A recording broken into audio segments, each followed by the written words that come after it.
वो पाकिस्तान भीख मांग रहा है, पाकिस्तान भीख मांग रहा है, उससे आपका क्या मतलब है? आपके देश में लोग भीख मांग रहे हैं, आपको ये समझ में नहीं आ रहा।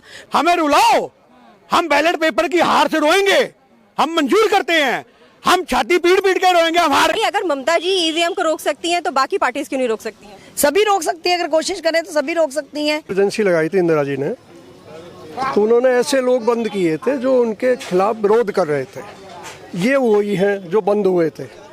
नमस्कार, आप देख रहे हैं LEG9 टीवी नेटवर्क पर प्रोग्राम माहौल ये है। मैं हूं आपके साथ भावना संजीवा। है लोकतंत्र का मंत्र यही, जनता को आगे बढ़ने दो, न रहे कोई शक और शुबा, हर बात को शीशे सा कर दो। लेकिन ईवीएम के मुद्दे पर सरकार और चुनाव आयोग शीशे सा साफ नहीं करना चाहती बात। आंदोलनकारियों का ये कहना है कि वो ईवीएम के मुद्दे पर यहाँ इकट्ठा हुए थे, जंतर मंतर पर प्रदर्शन होना था, लेकिन सरकार ने उनकी परमिशन को कैंसिल कर दिया और सिविल सोसाइटी के लोग सब निराश होकर चले गए और राजनेताओं को डिटेन भी कर लिया गया है। क्या कहते हैं कि आंदोलनकारी कहना क्या चाहते हैं? निशानी की बात ये, चुनाव आयोग के ऊपर भी पहरा है।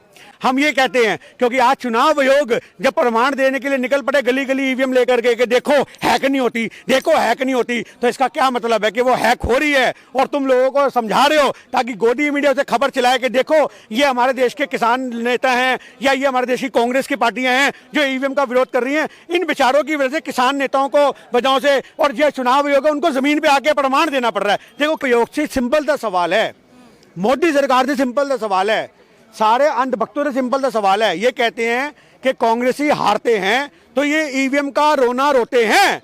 हम कह रहे हैं हम बैलेट पेपर का रोना रोने को तैयार हैं। हमें रुलाओ, हम बैलेट पेपर की हार से रोएंगे, हम मंजूर करते हैं, हम छाती पीट पीट के रोएंगे। हमारे ज्योति चांदना जी, यहाँ पर जंतर मंतर पर एजिटेशन होने वाला था ईवीएम के खिलाफ, है ना? ये सारे नेता आए थे। एक्चुअल में प्रोग्राम हमारा IYC से लेके जंतर मंतर तक प्रोटेस्ट था, पैदल मार्च था, हम लोगों ने यहाँ आना था। पर यहाँ सुबह उन्होंने इतनी बैरिकेड कर रखी थी कि किसी को आने नहीं दिया गया और IYC से बाहर ही नहीं निकलने दिया, और जो बाहर निकल रहा था उसको ये लोग डिटेन करके लेके जा रहे थे। कम से कम 20 बसें ये डिटेन करके लेके गए हैं, जिसमें हमारे सारे सीनियर नेता उदित राज जी, लवली जी, हमारे जो भी हमारे सीनियर नेता वहाँ खड़े थे, मनीष तीर्थार्थ वगैरह, सबको इन लोगों ने गिरफ्तार कर लिया। क्या था? ईवीएम मेरा वोट है, मेरी पर्ची है, मुझे नहीं डालना ईवीएम से वोट, क्योंकि मुझे पता है ईवीएम में गड़बड़ी होती है। ईवीएम की गड़बड़ी की वजह से हम आज प्रोटेस्ट कर रहे थे कि ईवीएम बैन होनी चाहिए लोकसभा इलेक्शन के लिए। तो उस चक्कर में इन्होंने इतनी बुरी तरह बैरिकेडिंग और डिटेन किया लोगों को। बंगाल में, पश्चिम बंगाल में ममता बनर्जी जीत जाती हैं तो ठीक, बाकी सब जगह गलत। तो क्या ये टेम्पर भी सेलेक्टिव ईवीएम्स को किया जा रहा है? देखिए, जहाँ तक मुझे लगता है कि बीजेपी ईवीएम पे ही जीत पा रही है। तेलंगाना में उन्हें मोनोपोली करने का टाइम नहीं मिला था इलेक्शन में, और रिजल्ट में 3 दिन का टाइम था, तो वहाँ पर कांग्रेस पार्टी जीत गई। ठीक है, मध्य प्रदेश में उनको टाइम खुल के मिला, वहाँ पर हार गई कांग्रेस पार्टी। और पार्टियाँ जो करती हैं, जिनके बारे में ये बात कर रहे हैं, मुझे नहीं लगता और पार्टियाँ ऐसा कुछ सोचती भी होंगी कि ईवीएम के ऊपर। पर ईवीएम एक बहुत बड़ा मुद्दा तो है। बनर्जी इसलिए जीत जाती है कि वो बंगाल की दीदी हैं, बंगाल में उनकी चलती है, वहाँ पर बीजेपी की चल नहीं पाई, तो वहाँ पर खेला हो गया उनका। नहीं, अगर ममता जी ईवीएम को रोक सकती हैं तो बाकी पार्टीज क्यों नहीं रोक सकती हैं? सभी रोक सकती है, अगर कोशिश करें तो सभी रोक सकती हैं। JD खान है। तो आपको क्या लगता है कि यहाँ जो आंदोलन नहीं हुआ वो क्यों नहीं हुआ? जंतर मंतर पे परमिशन क्यों नहीं मिली? देखो, परमिशन तो शायद पूरे देश में नहीं मिलेगी, कहीं भी नहीं मिलेगी। क्यों कि एक बार इमरजेंसी लगाई थी इंदिरा जी ने, तो उन्होंने ऐसे लोग बंद किए थे जो उनके खिलाफ विरोध कर रहे थे, ये वही हैं जो बंद हुए थे, ये वही हैं।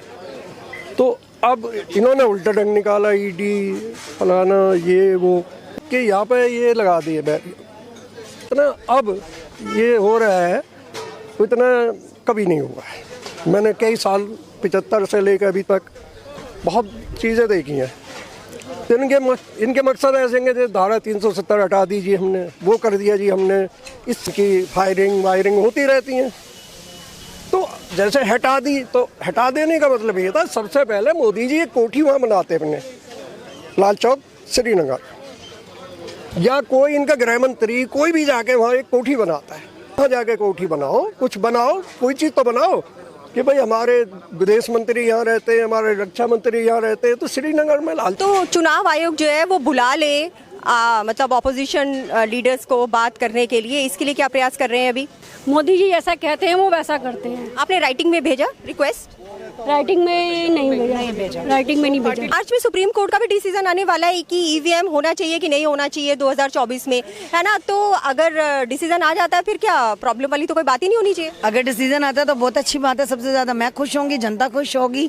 जो लोग अपने नेता को लाना चाहते हैं वो खुशी से उस नेता को लेके आ पाएंगे। ईवीएम को आप मतलब हटा दें, बैन करा दें, उसके लिए जन जन तक ये बात पहुंचानी जरूरी है आपके हिसाब से कि भाई ईवीएम जो है वो हैक हो रहा है, ईवीएम जो है वो ठीक नहीं है। तो इसके लिए डेमोन्स्ट्रेशन उस लेवल पे होना चाहिए क्या? अभी कैसे आप पहुंचाएंगे कि एक एक इंसान के दिमाग में ये बात पहुंच जाए?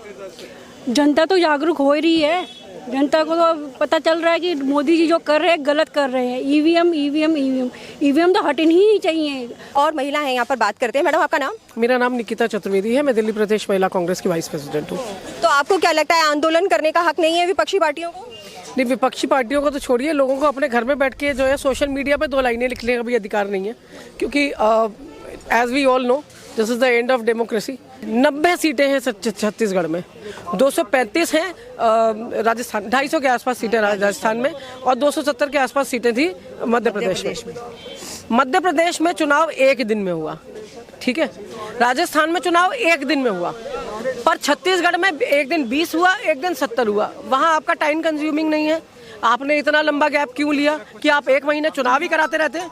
तब आपकी फोर्सेस नहीं लगती क्या? बैलेट पेपर की जो ईवीएम मशीन्स हैं उनके लिए, उनकी सेफ्टी सिक्योरिटी के लिए आपकी फोर्सेस नहीं रखती?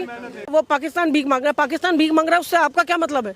आपके देश में लोग भीख मांग रहे हैं, आपको ये समझ में नहीं आ रहा? अब नया कुछ होगा, ठीक है। तो गांधी का देश है, गांधी ही चलेगा और गांधी ही रहेगा। गांधी ही रहेगा। उनका ये मानना है कि विरोध प्रदर्शन करने का अधिकार सबके पास है, शांतिपूर्वक तरीके से आंदोलन कर सकता है और इन्हें वो नहीं करने दिया जा रहा। यही आक्रोश है विपक्षी पार्टी। तारिक के साथ मैं भावना संजीवा। अगर आपको हमारा कंटेंट पसंद आया हो तो हमारे चैनल को सब्सक्राइब जरूर कीजिएगा और अगली मुलाकात तक के लिए नमस्कार।